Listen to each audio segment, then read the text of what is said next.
El ser humano, en efecto, mortal por definición, pensando en sobrepasar todo límite gracias a la técnica, corre el riesgo, en la obsesión de querer controlarlo todo, de perder el control de sí mismo, y en la búsqueda de una libertad absoluta, de caer en la espiral de una dictadura tecnológica.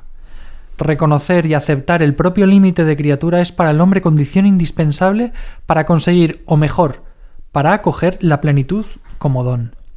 En cambio, en el contexto ideológico de un paradigma tecnocrático animado por una prometeica presunción de autosuficiencia, las desigualdades podrían crecer de forma desmesurada y el conocimiento y la riqueza acumularse en las manos de unos pocos, con graves riesgos para las sociedades democráticas y la coexistencia pacífica. Del mensaje de su santidad Francisco para la celebración de la 57 Jornada Mundial de la Paz el 1 de enero de 2024. Bienvenidos al Club Dalroy. Hoy estamos aquí con una amiga, con una profesora de aquí en la universidad, con Elena Postigo, que la verdad teníamos muchas ganas de tenerte ya por aquí, que habíamos hablado ya varias veces para vernos, pero la vida se nos ha impuesto y hasta principio de este curso no nos hemos podido reunir. Para que sepáis con quién estamos, Elena Postigo es licenciada en Filosofía, corrígeme si algo lo digo mal, en la Universidad Católica de Milán, y doctora en Bioética por la Universidad Católica de Roma. Es la directora del Instituto de Bioética de aquí de la universidad y además dirige, junto con Mónica López Barahona, el máster de Bioética, el máster oficial de Bioética de aquí en la Francisco de Vitoria. Y lleva muchos años en la academia dando clases, siendo profesora, además con mucha presencia en medios. Seguro que todos los que sigáis temas relacionados con bioética la habréis podido ver tanto en televisión, la habréis podido escuchar en radio, a través de redes sociales, que tienes numerosos seguidores, ¿verdad? Además muy activos. Y la verdad que es un gusto poder tenerte hoy aquí. Además, del tema del que vamos a hablar, tú lo conoces de primera mano porque estuviste en Oxford, ¿verdad? Cuando empezó a surgir todo el movimiento transhumanista, ¿no? Tuviste la suerte de conocer allí a Nick Bostrom, a Sabulescu también, ¿no? A toda esta gente que son los ideólogos del transhumanismo y que tú lo conoces muy bien. Así que nada, bienvenida y un gusto tenerte aquí. Muchísimas gracias por la presentación y sobre todo por la invitación. Hacía tiempo que la tenía pendiente. Estoy encantada de estar aquí entre amigos para conversar sobre un tema que es verdad que cuando me topé con ellos, digo me topé porque fue fortuito, completamente mi conocimiento del transhumanismo. Estaba haciendo una estancia postdoctoral en Oxford, había ido para otro asunto distinto, para publicar mi tesis, que después dejé aparcada y no la publiqué nunca más, y conocí a Nick Bostrom en un seminario sobre transhumanismo y desde entonces se me abrió un horizonte de ideas desde la perspectiva filosófica y bioética que me preocupó intelectualmente, pero también existencialmente, y mi investigación ha ido por esos derroteros. O sea, que encantada de hablar aquí con vosotros de este tema. Yo voy a hacer un apunte más, porque también es una cuestión que yo personalmente admiro mucho, y es que Elena también sigue la línea de la filosofía personalista de Sgreccia, con la cual yo simpatizo bastante. Con el personalismo en general no tanto, pero con el personalismo de Sgreccia sí, porque es un personalismo que me parece muy sensato, además muy cercano al tomismo, al mejor tomismo desde mi punto de vista. Así que nada, bueno, otro permíteme gracias por el apunte, le debo a Sgreccia, mi maestro en bioética, mi director de tesis. Efectivamente, no solo simpatizo, sino que practico, entre comillas, una reflexión de un personalismo. Él decía, y esto es muy importante, ontológicamente fundado. Es decir, los personalismos son muchos, los más cercanos a la fenomenología y otros más una síntesis de pensamiento fenomenológico y metafísico como era el de Sgreccia. Y efectivamente, en esa línea me muevo, pero siempre en diálogo hasta con Sabulescu. He llegado a hablar en su utilitarismo más puro como alumno de Peter Singer de esa apertura también, ¿no?, intelectual a quien tiene ideas distintas. Supongo que ya se han dado cuenta de que nos acompaña también hoy más que nunca nuestro tomista de referencia, Javier Rubio, y además nuestro tomista de referencia porque ha dicho, me cae bien Sgreccia porque es tomista.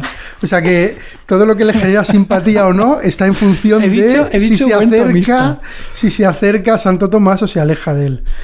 Javier Rubio, que nos ha leído además un texto que después de haberlo leído uno podría decir, pues ya hemos hablado de casi todo lo que teníamos que hablar, porque está el criterio también del magisterio ya dado. Pero sí, Vamos a hablar sobre transhumanismo, vamos a hablar sobre los desafíos y las implicaciones, no solo éticas, sino también antropológicas y metafísicas. Eso nos gustaría, evidentemente en el rato que estemos juntos no vamos a dar ninguna respuesta definitiva, solo vamos a entrar en aguas que son muy profundas, de modo un poco somero, esperamos que no demasiado superficial, de los desafíos y de las implicaciones de las nuevas tecnologías que hablamos que eran emergentes y convergentes.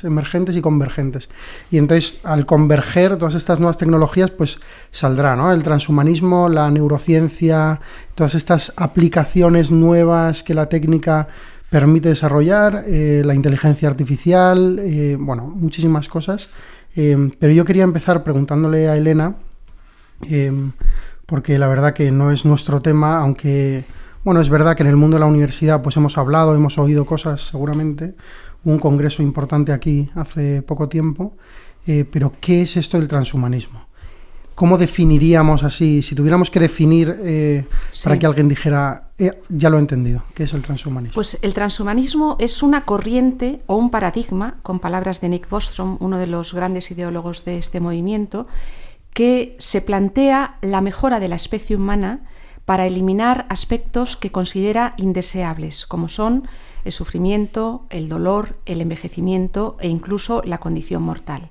Pero esto, que en un principio puede parecer los fines propios de la medicina también quiere eliminar el dolor, alargar la vida, la diferencia de la medicina con el transhumanismo radical es la de los medios que utiliza para alcanzar estos fines. La radicalidad de la propuesta, con palabras del Papa, es un paradigma tecnocrático, es decir, el poder de la ciencia y la tecnología para transformar la naturaleza humana, alterarla y llevarla a un nivel superior biológicamente, genéticamente, cognitivamente, en la esperanza de hacer de su existencia una existencia mejor. Y claro, ¿qué tiene que ver esto con la ciencia y la tecnología? Porque justamente las herramientas que va a utilizar para esta transformación radical del humano en transhumano y en posthumano, que si queréis después hablamos de las diferencias entre estos tres nombres, ¿no?, es justamente la ciencia y la tecnología. Es la gran herramienta que le va a llevar a esta salvación, a este nivel superior de realización, de plenitud, con palabras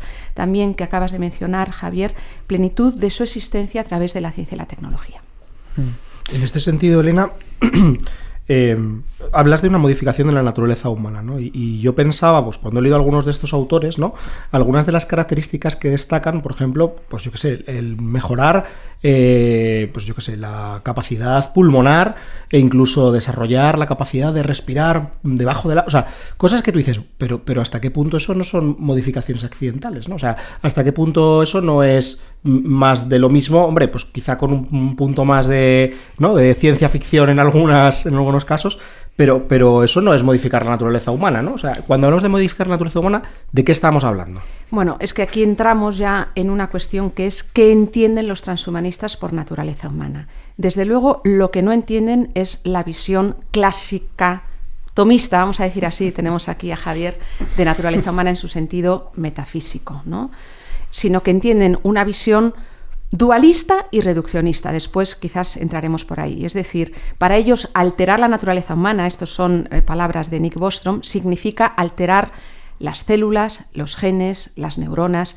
En términos tomistas sería una alteración accidental. Ahora bien, puede haber cambios accidentales en nuestra naturaleza, en términos metafísicos, que conlleven a un cierto momento una alteración sustancial de la naturaleza. Pienso, por ejemplo, en una quimera interespecie. Una quimera interespecie, y hay una alteración de la naturaleza humana, se puede dar una alteración de la naturaleza humana en otro tipo de ser. Luego, por responderte en síntesis, el concepto de naturaleza que entienden los transhumanistas es un concepto materialista, dualista y materialista, aunque parezca contradictorio, no lo es, no es una naturaleza en términos clásicos. Luego sí, estaríamos hablando de cambios accidentales. Generalmente, no siempre, pero generalmente. Tú que conviviste con esta gente, Elena, ¿cuál es la impresión que te dieron de cómo ellos se ven a sí mismos? En el sentido de que a veces uno que trata de informarse de estas cuestiones, hay veces que que parece que están asumiendo como una especie de papel de científicos prácticos, en el sentido de que tienen proyectos, o tenían al menos, porque podemos decir que al menos en lo que se refiere a Oxford ya no están tan bien financiados como estaban antes.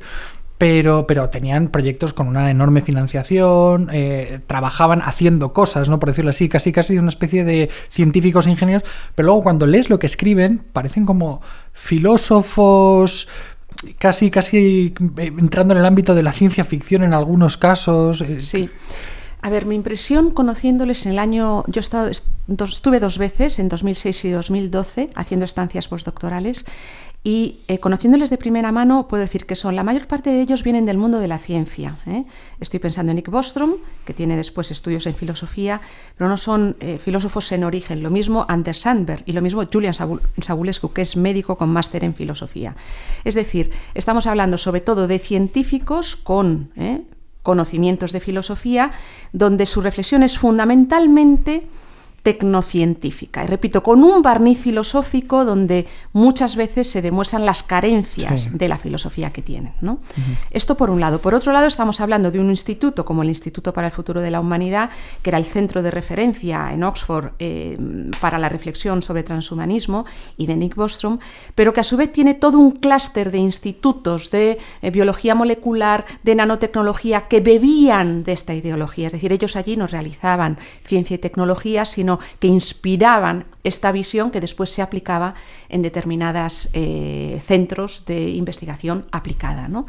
Y después también una cosa importante, Nick Bostrom, Savulescu asesoraron al gobierno británico en cuestiones de bioética. Es decir, después todo esto impregnaba ciertas leyes del Reino Unido en particular, es decir, todo eso después tenía como derivadas en ámbito práctico, jurídico, etc.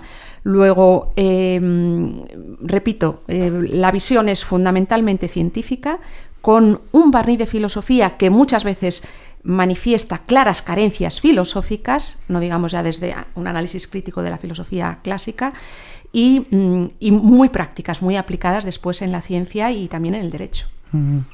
Yo tenía una pregunta, porque volviendo a la definición de transhumanismo, quizá muchos oyentes del club, también a mí me pasa a veces, yo me pregunto si lo que hay detrás a nivel filosófico de comprensión del ser humano, de reduccionismo materialista, se da absolutamente en todos los transhumanistas. Y esto quiero decir, por ejemplo, la pregunta sobre el cyborg o sobre el uso de dispositivos aumentativos o de mejoramientos concretos.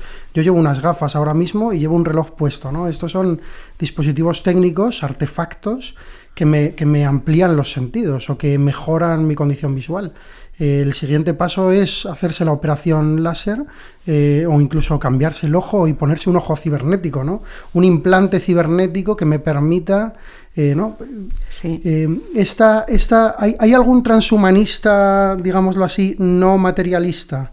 ¿O el transhumanismo es esencialmente materialista y por lo tanto luego entramos en eso, casi todo está permitido si técnicamente es posible? Bueno, hay 2 preguntas. La primera, no todo transhumanismo es materialista.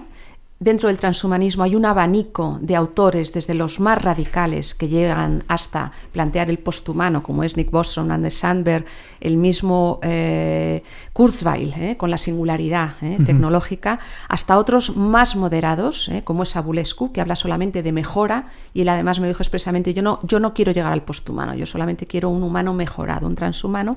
Y después tengo que decir que hay transhumanistas evangélicos, hay una pequeña rama derivada de transhumanistas creyentes que admiten la posibilidad de la trascendencia, siempre dentro de una perspectiva protestante, etcétera, pero los hay, es decir, hay un abanico de posibilidades.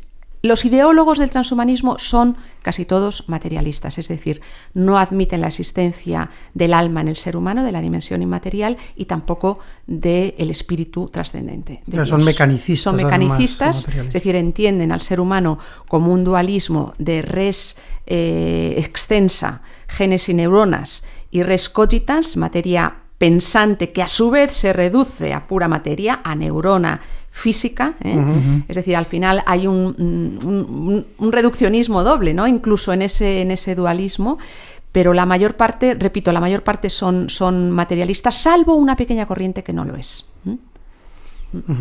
Y estos que hablan de... perdona, y otra pregunta, perdóname que te corte, Juan. Has dicho la cuestión de el aumentar, de las mejoras. Claro, aquí viene una pregunta que es una pregunta ya de carácter más bien ético, ¿no? ¿Toda mejora es ilícita o no se debería hacer?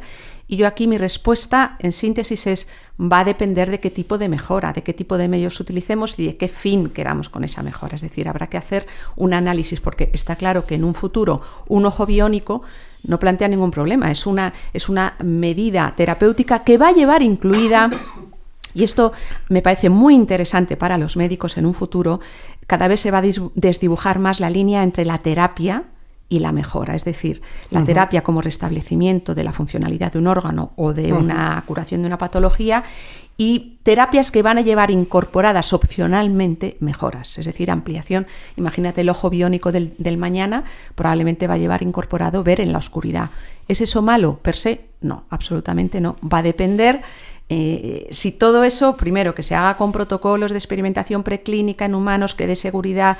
¿Qué diferencias va a generar respecto a aquellos que no lleven ese ojo biónico con capacidades aumentadas, etcétera? Solo quien se lo pueda permitir. Esta pregunta a mí me la hicieron en un seminario, ¿no? Porque yo era muy crítica con lo que planteaba. Y dice, Elena, entonces tú estás en contra de toda mejora. Y le digo, es que vamos a ver de qué mejora. Una mejora genética a día de hoy, donde las posibilidades de efectos off-target pueda producir daños en generaciones futuras, por supuesto que estoy en contra. Que además se hacen embriones in vitro y que además puede generar, seguramente va a haber una eugenesia a la par, etcétera. Sí, pero en un futuro una mejora, pues eso, en terapias que lleven incorporada posibles mejoras que no generen desigualdades, pues tendría que valorarlo en su momento, ¿no? Claro, y aquí está también la pregunta, por ejemplo, con el ojo biónico, de la extirpación de un órgano sano.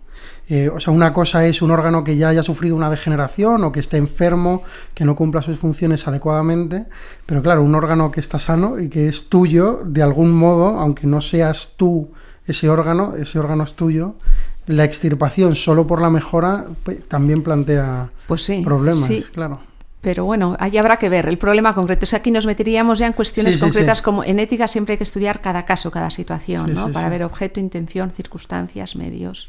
Es muy interesante, no sé qué pensáis, que algunas de las derivadas tienen que ver, lo hablábamos antes también, con las dimensiones social y económica. Y cómo las corporaciones, del mismo modo que ahora hay gente que habla de las farmacéuticas y del interés de grandes corporaciones por pues, las vacunas o los medicamentos, etcétera, cada vez vamos a ir más hacia esto, ¿no? Y cómo estas mejoras o el transhumanismo así planteado, lo decía el Papa en lo que ha leído Javier, puede llegar a generar grandes desigualdades, grandes diferencias a nivel de clase social, de posibilidades, de crecimiento, etcétera. No sé cómo lo veis. Sí, o sea, de hecho a mí es lo que me parece inmediatamente más relevante. Es decir, que de hecho ya está sucediendo que las personas... yo tuve que dar el año pasado en una charla de Cáritas en Madrid, me pidieron que yo fuera a hablar sobre los problemas filosóficos que yo veía más evidentes en la inteligencia artificial. Y uno de los más evidentes es la capacidad de acceso a las herramientas tecnológicas que generan una discriminación inmediata. O sea, si tú sabes cómo utilizar ciertas herramientas para conseguir ciertos objetivos, te sitúas en un ámbito, en una esfera social que es en buena medida inaccesible para otra parte de la sociedad y que luego te da una clarísima ventaja en el ámbito económico, en el ámbito laboral, en el ámbito social, en el ámbito también del aprendizaje, ¿no? Y tú dices, bueno, esto no es irremediable, quiero decir, que se pueden buscar soluciones para intentar democratizar lo más posible la desigualdad. Y yo creo que el Papa Francisco, de hecho, más adelante en este mismo mensaje habla de esto. Él dice que el desarrollo de la tecnología puede generar también lo contrario. O sea, puede todavía conseguir más igualdad, puede conseguir resolver problemas graves del tercer mundo, por ejemplo, como la distribución de los alimentos, resolver resolver enfermedades o anular enfermedades que hoy en día, pues, con las que mueren miles de personas. Pero hay otro problema que a mí me resulta más peligroso, que incluso que tiene que ver con el afán de dominio.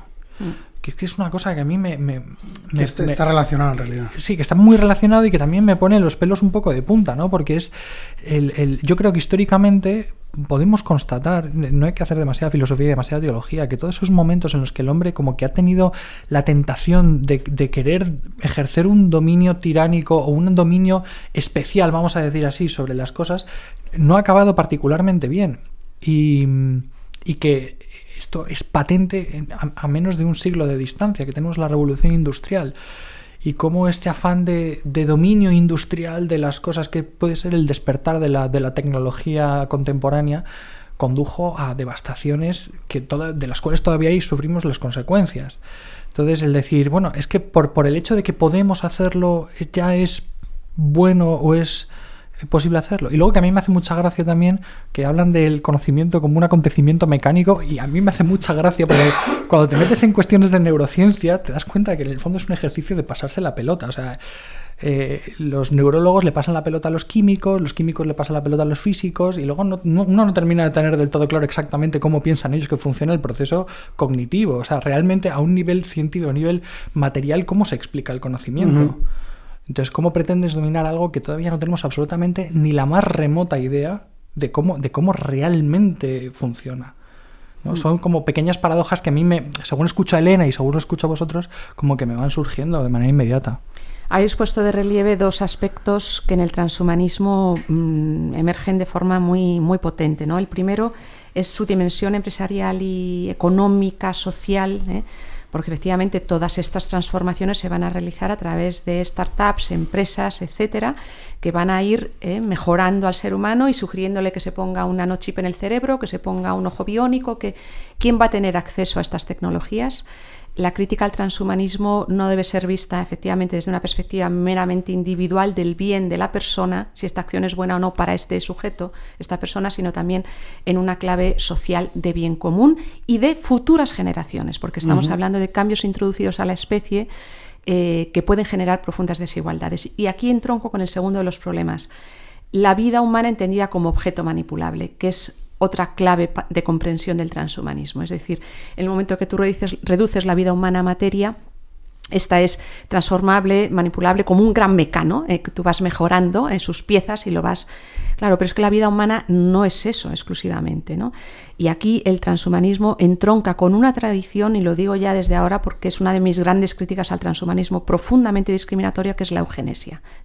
Para ellos, el ser humano con discapacidad no tiene derecho a existir, va eliminado en la etapa embrionaria, con el diagnóstico preimplantario prenatal, y fuera, pero estoy hablando del síndrome de Down, no estoy hablando de síndromes graves, etcétera. Entronca con la tradición eugenésica de Galton, Darwin, etcétera. Y por otro lado, a día de hoy plantean también las mejoras genéticas mediante edición génica, alargamiento de telómeros, etcétera, y descarte de los embriones que no están sanos, ¿no? Es decir, estas dos claves, las desigualdades que se pueden generar desde el punto de vista social y la vida como objeto manipulable, y generando profunda discriminación con los seres que no son perfectos, y aquí plantearíamos la pregunta, ¿quién es perfecto? Para el transhumanismo es perfecto el perfecto genéticamente o neuronalmente. Entonces, claro, no hay cabida para la discapacidad, que esa es una clave de comprensión del transhumanismo. Para mí, soy muy crítica en ella, ¿no? O sea, al final, el concepto de perfección que hay detrás es un concepto de lo que tú consideras que es mejor. Entonces, y eso tiene que ver en el fondo con lo que tú piensas que es el fin de la vida humana. Quiero decir, porque si tú entiendes que el fin de la vida humana está relacionado con la felicidad, difícilmente, ¿no? Nosotros que conocemos muy bien a Santi, ¿no? Y conocemos muy bien su familia, ¿no? Él te podrá hablar de su hijo Juan y entenderá que el sentido de la vida y el sentido o sea, lo que su hijo Juan aporta en su familia y lo que significa y lo que es su hijo, ¿no? Te abre a un sentido de la vida, a una dimensión que es distinto. Pero si tú entiendes que el fin de la vida tiene que ver con el bienestar, con el tú poder decidir, con el tú poder elegir, es decir, con tener capacidades que te dan posibilidades para hacer cosas, es normal que tú lo reduzcas a esto, ¿no? O sea, que al final la pregunta por el sentido, la pregunta por el fin, la pregunta por el para qué vives, te hace que unos medios sean vistos como ilícitos y otros no, o que algo se plantee como horizonte de la existencia y otras cosas sean descartadas o descartables, ¿no? Porque no responden a ese fin, ¿no? Y además, escuchando lo que decíais, yo me ponía en la piel de mis alumnos de biotecnología, de biomedicina, ¿no? Hablando del tema de la justicia social, del bien común, ¿no? Y yo decía, pero un científico no puede dejar de investigar en algo que considera que es bueno para la sociedad, aunque sea inalcanzable para la mayoría. Quiero decir, que si tú consideras que algo es bueno y que es un bien, aunque sea para unos pocos, ¿no? Porque evidentemente no todo el mundo quizá pueda tener acceso. Y además quizá no puedan tener acceso de primeras. Estamos acostumbrados a ver que la tecnología se va popularizando. O sea, ¿cuánta gente podía hacerse unos análisis genéticos cuando, pues por ejemplo, en los años 90? ¿Cuánto costaban? ¿Qué precio tenían? Hoy en día, por unos cientos de dólares, puedes analizar tu genoma y pueden ver si tienes enfermedades, predisposición a enfermedades, ¿no? O, por ejemplo, cuando salieron las impresoras 3D, ¿cuánta gente tenía acceso a ellas? Y hoy en día es algo que bueno, pues que gastándonos unos cientos de euros podemos todos tener en nuestra casa, ¿no? Entonces, la tecnología se populariza. Cuando yo empiezo a investigar en algo y desarrollo una determinada, ¿no?, herramienta, pues quizá al principio, por el coste de la tecnología, no es accesible a todo el mundo. Eso genera desigualdades, pero eso es un problema que quizás se tenga que plantear un político. ¿No? Si todos tienen derecho a tener acceso a esto, vamos a poner los medios para que todos accedan. Pero el que investiga también se tiene que hacer esta pregunta, sabiendo que lo que estás haciendo es un bien. No sé si me explico. O sea, evidentemente puede no serlo, pero si lo es, aunque solo sea para unos pocos. Pienso en, por ejemplo, algunas terapias que son costosísimas y que son para personas que tienen enfermedades que son muy complejas. Y no todos se lo pueden permitir. ¿Dejas de investigar en eso? ¿No empleas recursos en eso? ¿No? Porque no todos llegan, porque solo vas a llegar a unos pocos a los que lo puedan pagar. Entonces, a mí esto siempre me genera como... Porque me pongo en la piel de mis alumnos, de los científicos, y dicen, oye, ¿y yo qué hago? ¿No? Si yo estoy investigando en esto, ¿dejo de hacerlo? ¿No? Y yo siempre tengo esa pregunta y siempre me...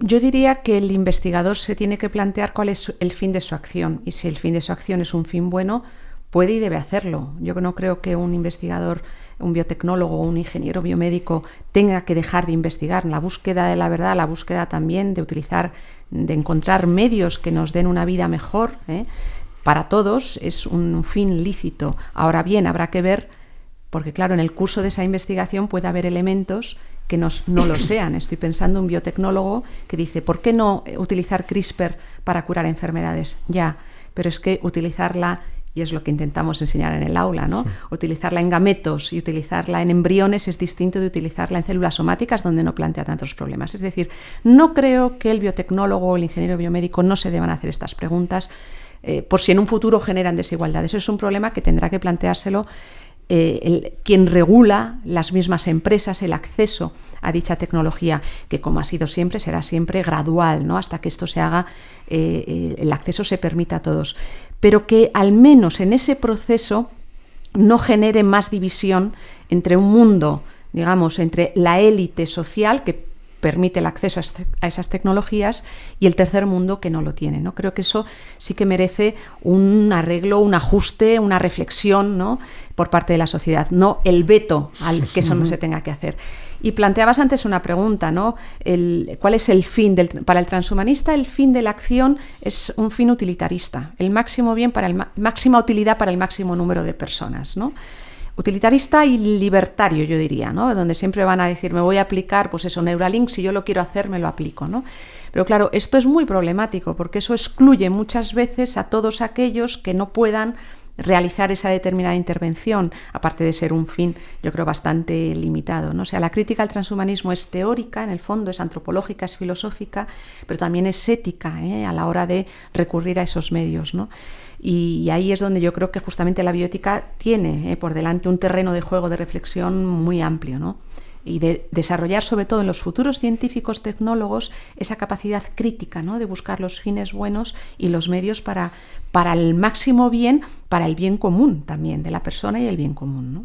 O sea, aquí en relación con esto que decía David, y yo pregunto, y tengo una intuición, si no ha habido un cambio de paradigma también respecto a la investigación, porque la investigación en estos campos hoy está financiada por grandes corporaciones y por fundaciones o asociaciones a priori filantrópicas de personas que son multimillonarios, que yo diría, somos ingenuos si pensáramos que no hay una agenda detrás, o que no hay un interés, sin ser conspiranoicos, sí, o sin necesariamente serlo, pero sí que creo que hay una agenda clara y que lo comentábamos antes, ¿no? Y yo me preguntaba si no somos un poco ingenuos. Creo que, por supuesto, tenemos, sobre todo nosotros, académicos en este ámbito, de preguntarnos cuál es el fundamento metafísico, antropológico y ético, ¿no? Como ahora decía Elena, qué se puede hacer y qué no, y por qué, de buscar el bien de la persona y también el bien común. Pero creo que incluso los estados, y los estados más potentes, los grandes prescriptores morales, ya no tienen el poder al menos que tenían antes, ¿no? Por supuesto, la Iglesia, esto que dice el Papa Francisco, a algunos de los que están poniendo millones de dólares para que esto vaya adelante, o sea, le da, creo, absolutamente igual lo que diga el Papa Francisco, y no te digo yo lo que podamos decir nosotros en este podcast. O sea, quiero decir, es que, pues no sé, a Sam Altman, a Elon Musk y a todos los desconocidos, que quizás son más y que están haciendo más cosas, porque estos son los que suenan, ¿no? Y a Bill Gates con Bill Gates and Melinda, ¿no? La fundación de Bill Gates. Yo creo que les da bastante igual. O sea, que ya no hay prescriptores morales, o los prescriptores morales son otros que van a favor de esto, la Singularity University, estos de Oxford. Y no sé si somos un poco ingenuos. Lo que quiero decir es que no sé si el investigador que busca un bien no debe ser consciente también de quién está financiando y no debe plantearse la pregunta de para qué le están financiando determinadas cosas. Creo que aquí hay una pregunta interesante. Sí. O sea, y no es el único problema, ¿eh? O sea, hay otro problema en el ámbito de la investigación hoy en día que tiene que ver con la verificación y con la verificabilidad de lo que escribes, que muchas de estas ramas del conocimiento escriben un poco o plantean cuestiones de cara a futuro que son absolutamente inverificables, y a mí eso me parece muy problemático desde un punto de vista puramente metodológico. Bueno, pero casi reduciéndolo al ámbito técnico, al ámbito tecnocientífico, es decir, de las posibilidades técnicas que me ofrece determinada herramienta para prolongar la vida humana 50 años más, ¿no? Yo creo, a mí la sensación que me da, fíjate, en el escenario que se ha dibujado inmediatamente después de la implantación de las vacunas COVID, al menos en el ámbito mediático, me parece muy, muy paradigmático. Es decir, la gente no se contenta hoy en día con, mira, tenemos estas empresas que han hecho estas vacunas y nos las vamos a poner en este momento de crisis y ya está. La respuesta crítica en todos los sentidos ha sido, me parece a mí, brutal. Y se ha cuestionado sistemáticamente, y se ha cuestionado además en clave de, oye, es que estas empresas que han hecho estas vacunas están financiadas por estas empresas que se han beneficiado brutalmente. Pero mira, entonces, y esa crítica existe, ¿eh? No me la estoy inventando. No sé, Elena. Sí, estoy completamente de acuerdo. Todo esto está movido detrás por fundación. Estoy pensando Humanity Plus y la Fundación Estropy, que mete dinero a expuertas en este tipo de investigaciones, ¿no? Se mueve todo con muchísimo dinero y muchísimos intereses económicos. Esto hay un investigador que lo ha investigado, que es Miklos Lukács, que está en Perú, que ha escrito un libro titulado Neoentes, antes me preguntáis por algo, donde hace una crítica a esto. Él se dedica al mundo de la economía. Todo esto está movido por grandes corporaciones, grandes empresas, donde fundamentalmente prima el enriquecimiento económico, es decir, y aquí pasando por delante de la investigación por embriones, de la discapacidad, es decir, no hay una reflexión ética detrás. Y esto sí que creo que hemos de ser muy críticos con ello, ¿no? No criticar las empresas que invierten en esto, porque creo que es más, que hay que hacer inversiones porque creo que pueden alcanzar bienes para el ser humano, pero sin olvidar la reflexión, una reflexión prudencial, sapiencial, ética, jurídica detrás. Que no vaya detrás, yo creo que tendría que ir en paralelo. El problema es este, ¿no?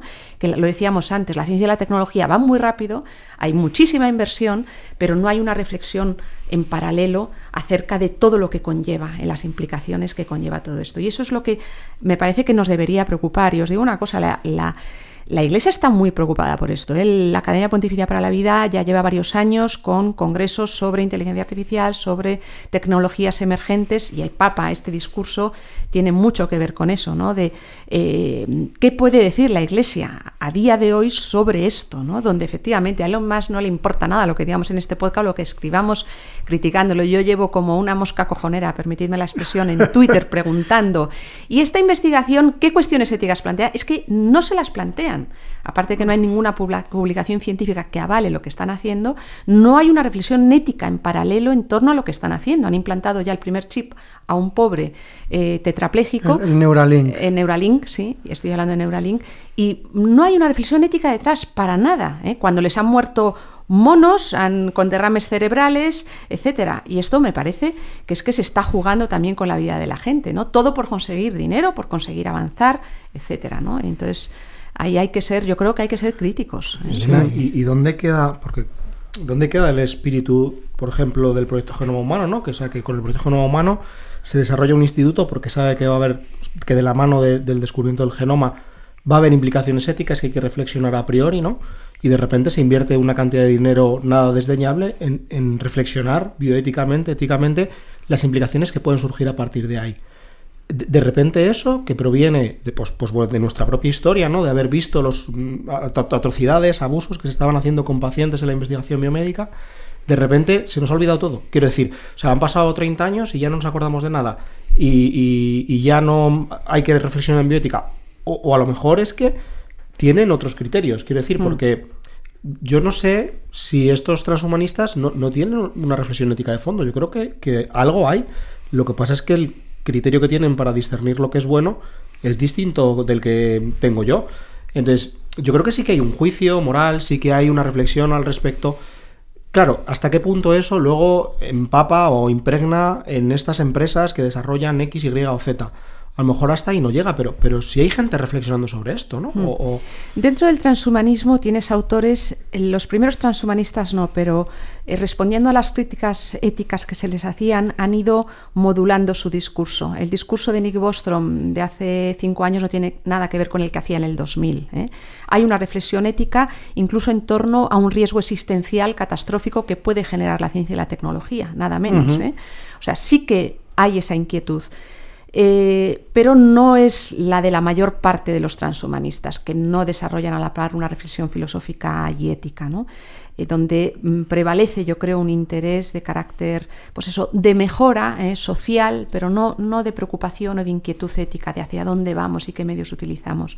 Respecto al tema del proyecto Genoma Humano, yo creo que es que estamos ya en otra generación. El proyecto Genoma Humano fue acompañado por una serie de científicos que querían hacer un buen uso, ¿no?, de ese conocimiento. Hoy en día, desgraciadamente, cada vez menos se hace esa reflexión ética en el ámbito científico.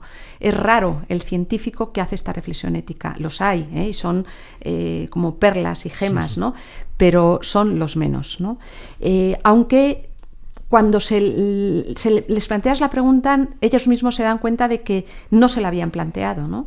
Y ahí pues tienes al descubridor de las células pluripotenciales, Yamanaka, ¿no?, que cuando vio esos embriones, de repente dijo, es que mis hijas han sido estos embriones, y dejó de investigar con embriones. O sea, son hombres, no, y ha sido un premio Nobel, ¿no? Yamanaka sí. Obtuvo el premio Nobel, que llega un momento que tienen esa iluminación y se dan cuenta, ¿no?, de la problemática ética que hay detrás, pero no es la mayor parte de los autores. ¿Por qué? Porque la formación técnico-científica hoy en día es fundamentalmente materialista, reduccionista, no tiene esa razón abierta, esa perspectiva integrada de las otras disciplinas. Y además muy ligada con la praxis, diría yo, como hay una carrera, claro. Además, como hay una carrera, no me puedo parar a plantear cosas que me puedan retrasar, ¿no? Esto es como quien quiere hacer el metro en Roma, pues si excavas y das con cualquier cosa, mejor no digas nada, porque lo que hay que hacer es... Fíjate, yo... una cosa que se trasluce, que yo creo que es bonita de esto último que han dicho David y Elena, es que esta gente no es el científico loco, malo, que quiere dominarnos a todos y que está haciendo las cosas para... O sea, no es gente mala, puede ser gente que le falta metafísica, que le falta antropología, ¿no? Y yo creo que de una antropología no adecuada se puede derivar una ética pues que no se ha planteado algunas cosas que para nosotros son muy importantes, ¿no? Pero yo creo que es bonito darse cuenta, porque quizá para algunos de nosotros, como vivir en la trinchera nos resulta más sencillo, ¿no? Entonces como, esta gente es mala y fíjate que lo que le están haciendo a los embriones, y digo, pues sí, es malo hacer cosas a los embriones porque son vidas humanas, pero no tienen intención de matar a nadie o de hacer daño, sino al revés. Hay muchos de ellas, falta de reflexión más profunda. Y en muchos de ellos hay un verdadero deseo equivocado, descolocado, como queramos decir, pero un verdadero deseo de ayudar o de ayudar. E incluso, y esto es muy interesante, y lo comentábamos antes, de salvar a la humanidad. Y decíamos, esto de que el deseo del paraíso, ¿no? El deseo de la inmortalidad, el deseo de ser dioses, en definitiva, ¿no? De vivir en comunión con Dios, claro, sin Dios, ¿no? Y de un modo inmanente, pero como que este deseo también anima toda esta reflexión y toda esta praxis transhumanista. Sí. ¿Puedo hacer poner una... Me va a criticar algo, No, me voy a hacer un matiz porque me parece importante. Un matiz. Digo, porque es verdad, yo estoy de acuerdo. O sea, a mí me viene a la mente, según hablabas, el personaje del Señor de los Anillos, Boromir, ¿no? Que es un tío que quiere hacer bien las cosas, que quiere conseguir quiere pues eso, que el bien reine en el mundo y demás, pero para ello está dispuesto a utilizar medios por desconocimiento, completamente. Sí. O sea, que hay Boromir, y hay mucho Boromir por aquí suelto, yo creo, de decir, oye, es que yo quiero hacer el bien. No es en mi caso ninguna justificación. No, lo sé. Sí. Pero también hay que tener en cuenta que hay Saruman. O sea, que hay gente que ya está más allá. O sea, que ha visto que esto no está tan bien y aún así es que esto sigue dando mucha pasta. Entonces, yo creo que podemos, que no hay que ser tampoco ingenuos en este sentido. Quiero decir que sí, que seguramente yo estoy convencido de que el bien es un deseo profundo del corazón humano y que esto es doctrina atomista, no me puedo bajar del carro, ¿no?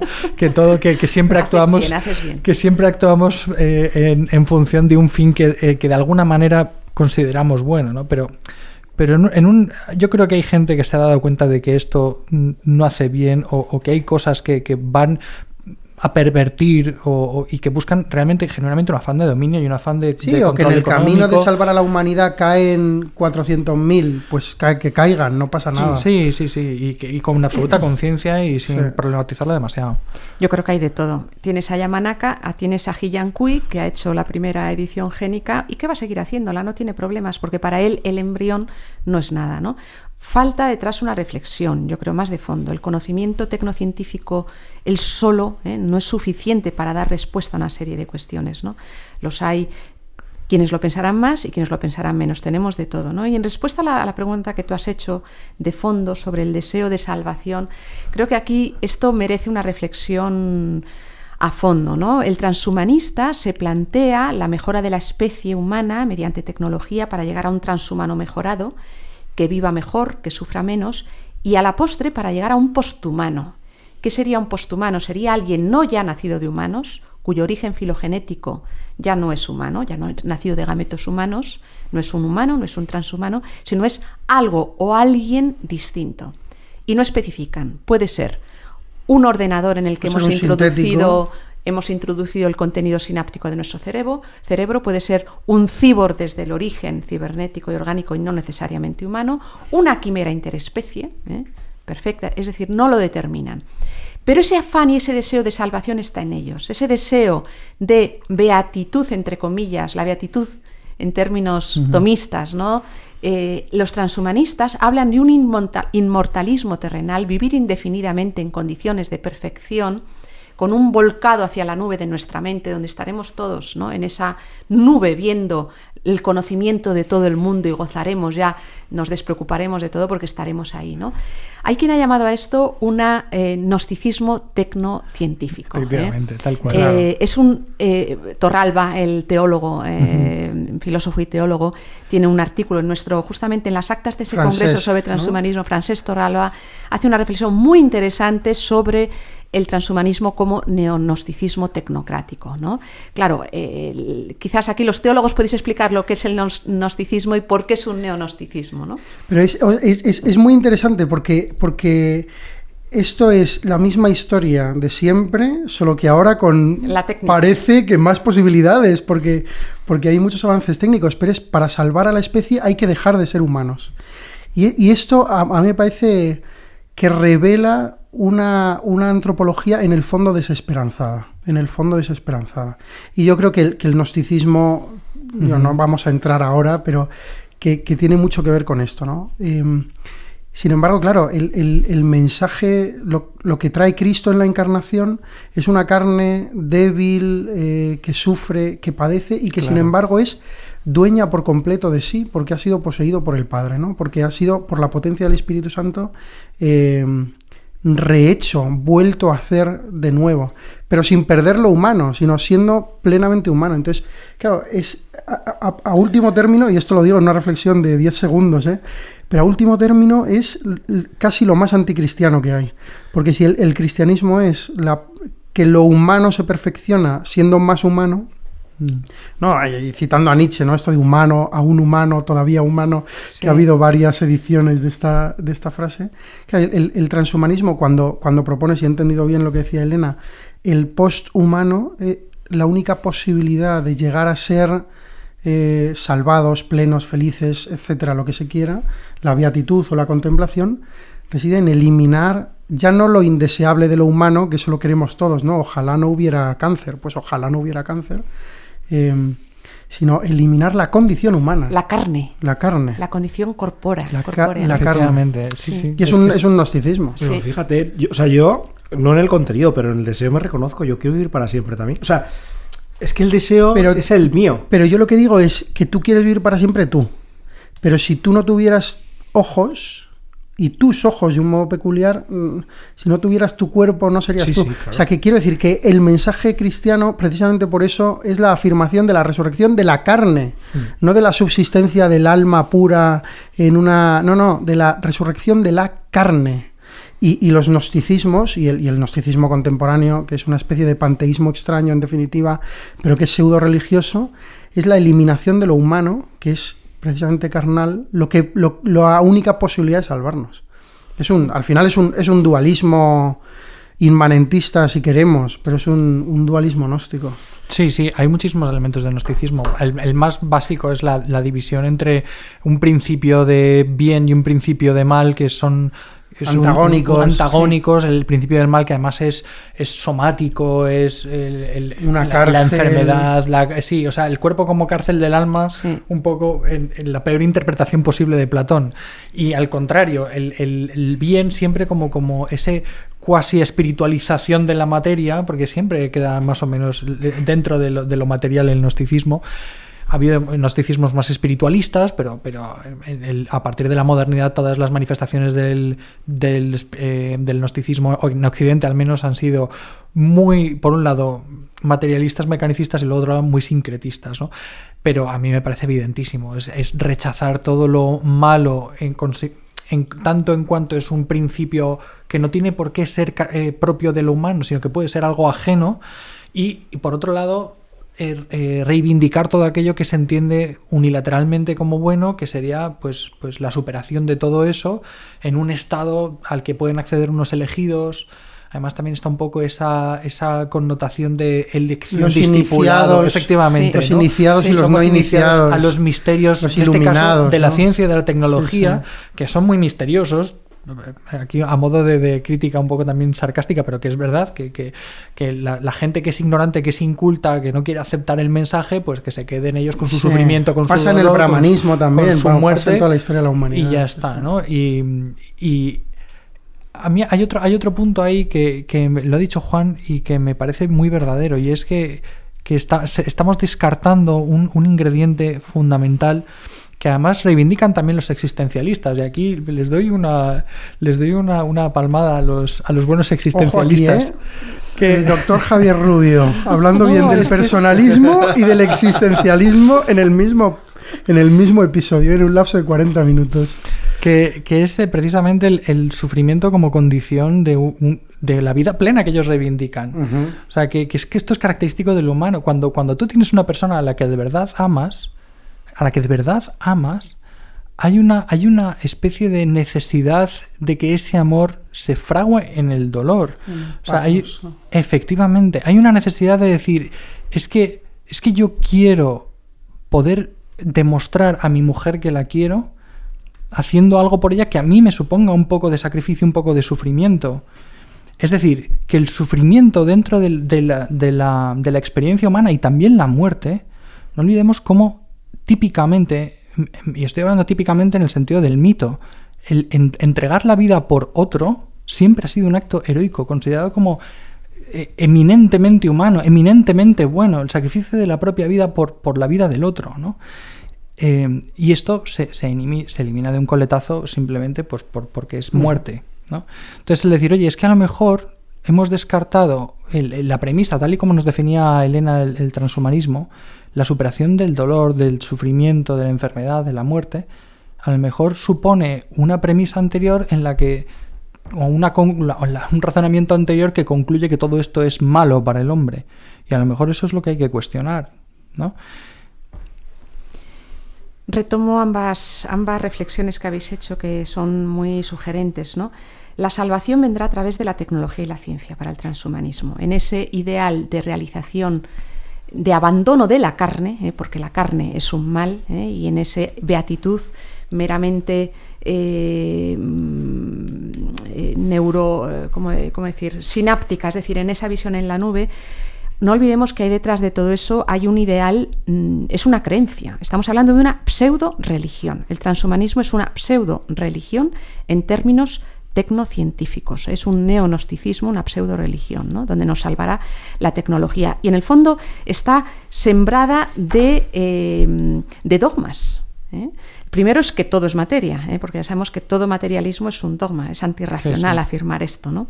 No nos podemos meter por ahí porque es una cuestión filosófica interesante, es decir, tiene muchísimos agujeros teóricos el transhumanismo.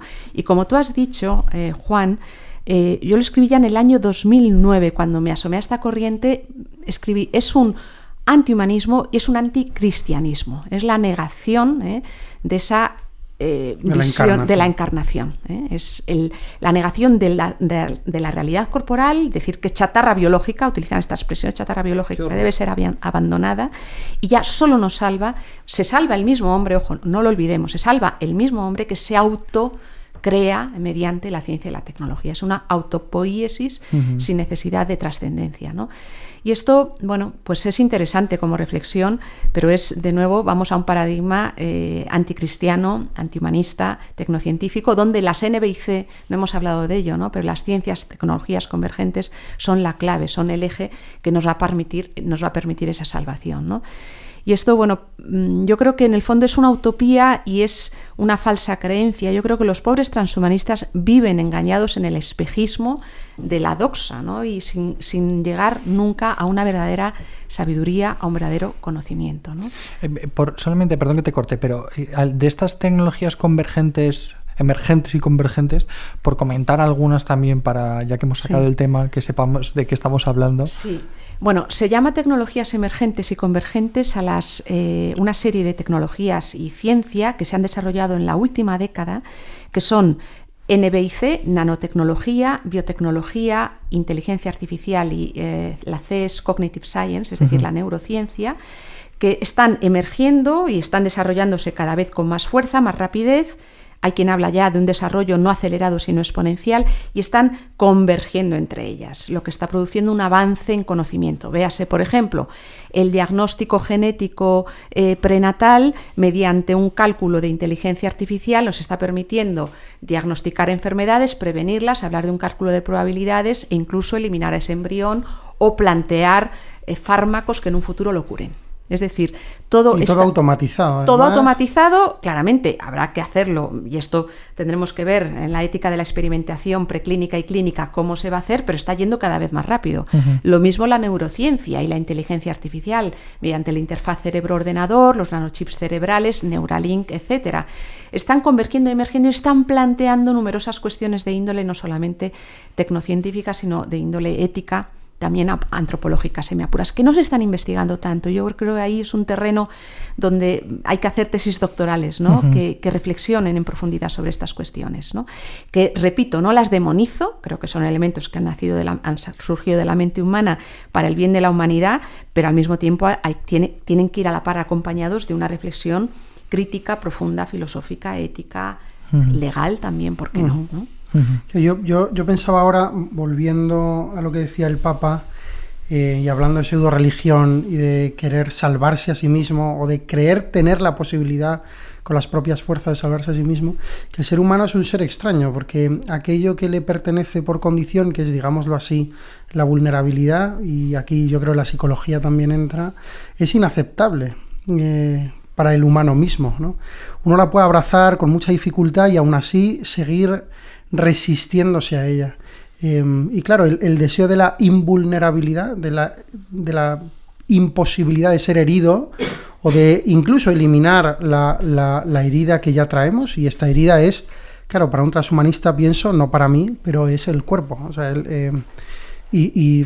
claro, de algún modo, ya lo hemos dicho, es el mismo perro con distinto collar. Esto es lo que el ser humano lleva queriendo hacer desde que es ser humano, ¿no? Yo, a lo mejor conmigo no, pero si yo pudiera a mis hijos ahorrarles sufrimiento, pues yo digo, pues no, porque tienen que crecer y esto es bueno para su maduración, etcétera, pero si me ponen en un brete, según qué sufrimientos, pues se los ahorraría, ¿no? Pero y esto está detrás. ¿Le ahorrarías a tu hijo la capacidad de poder decidir sufrir por...?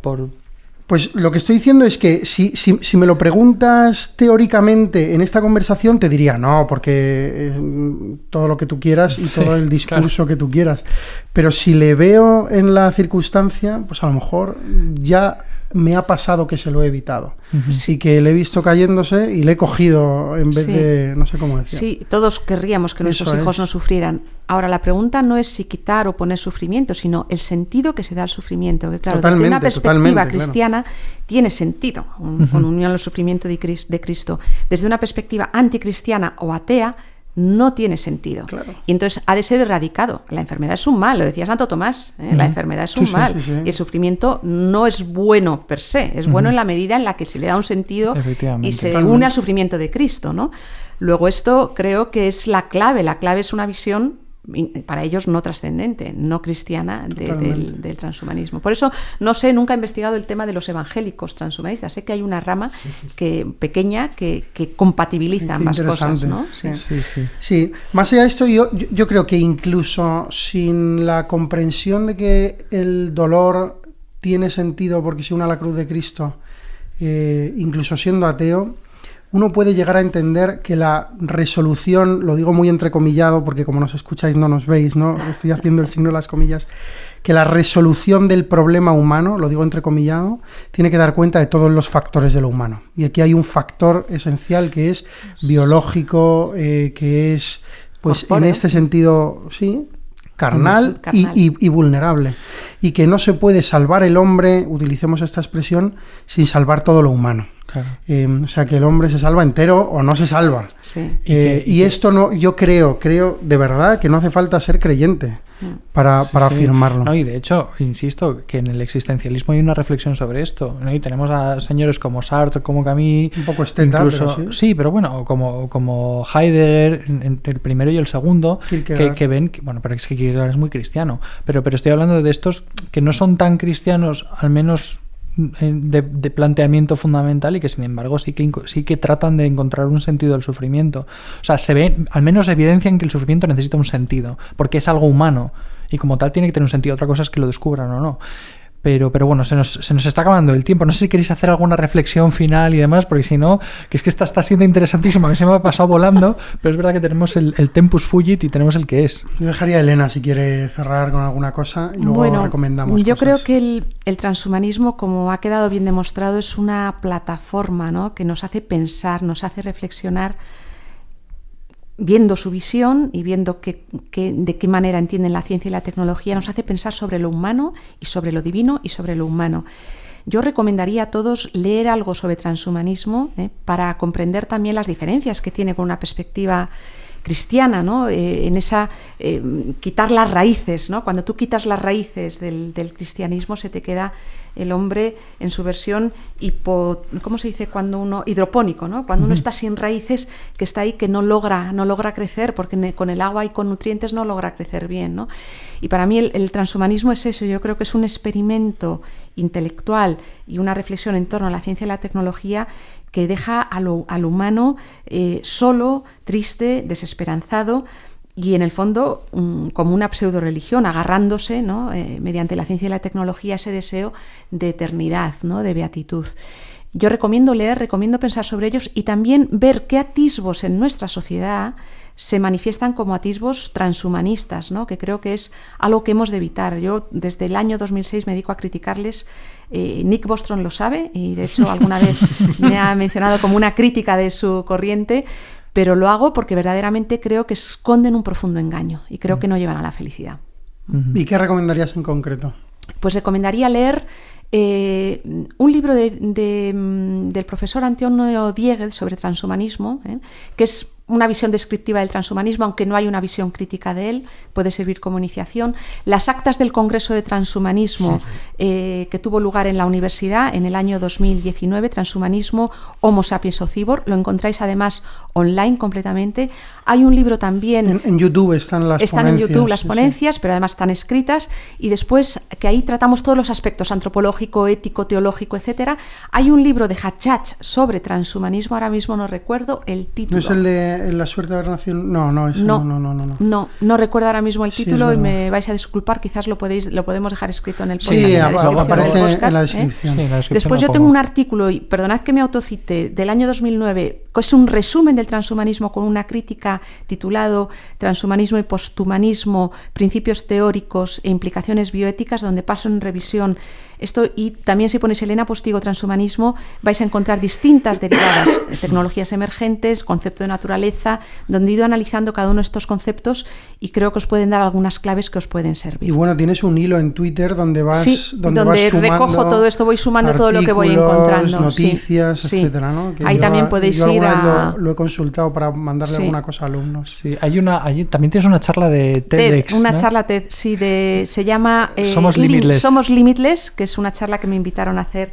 en la Universidad Nebrija, y ahí también dura 20 minutos, os la podéis mirar. Elena Postigo, Limitless, Somos Limitless.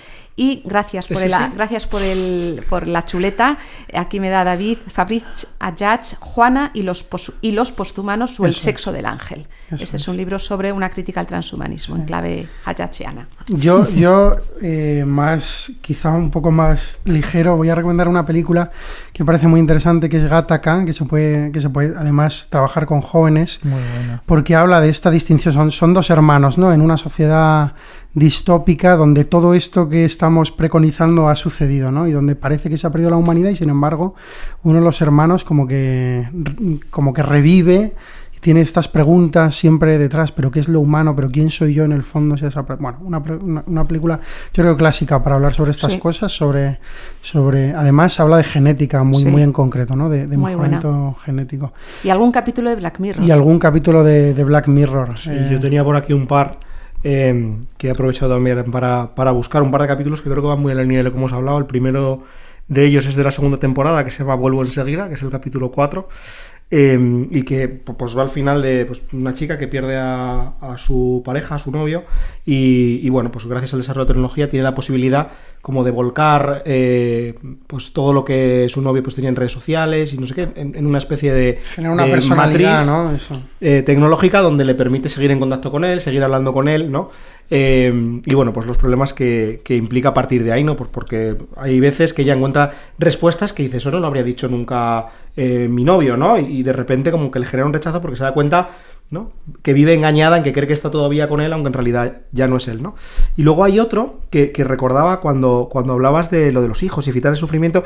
Hay uno que se llama Arcángel, que creo que es de la temporada 3 o de la temporada 4, que también es muy interesante, ¿no? Que se desarrolla una tecnología como para mantener a los niños seguros, ¿no? Entonces de repente como que les veta cosas de la realidad que pueden ser dañinas para ellos, y entonces de repente, aparte de que sabes todo el rato dónde está el niño, qué es lo que está viendo, porque puedes mirar por una cámara lo que el niño está viendo, etcétera, etcétera, ¿no? Y como al final la sobreprotección acaba haciendo que esa niña, ¿no? En concreto, pues acabe teniendo una serie de problemas en su vida que bueno, que hasta aquí puedo leer, ¿no? Para no hacer spoilers. Último, Héctor Velázquez, ¿qué es el transhumanismo? Un librito muy breve, muy bueno. Pues yo debo decir que me he sorprendido al ver que Elena Postigo es de las profesoras de esta casa que tiene su propia página en Wikipedia. Entonces, me la ahí... hicieron no sé quién, de repente. Nick Bostrom. No, eso es... No, porque está en español. Me han puesto como filósofas españolas. De repente Sí, un día me encontré ahí que estaba yo. No, entonces empecé además, a mejorar, a poner cosas. Es estupendo porque ahí se puede encontrar muy fácilmente la bibliografía de Elena.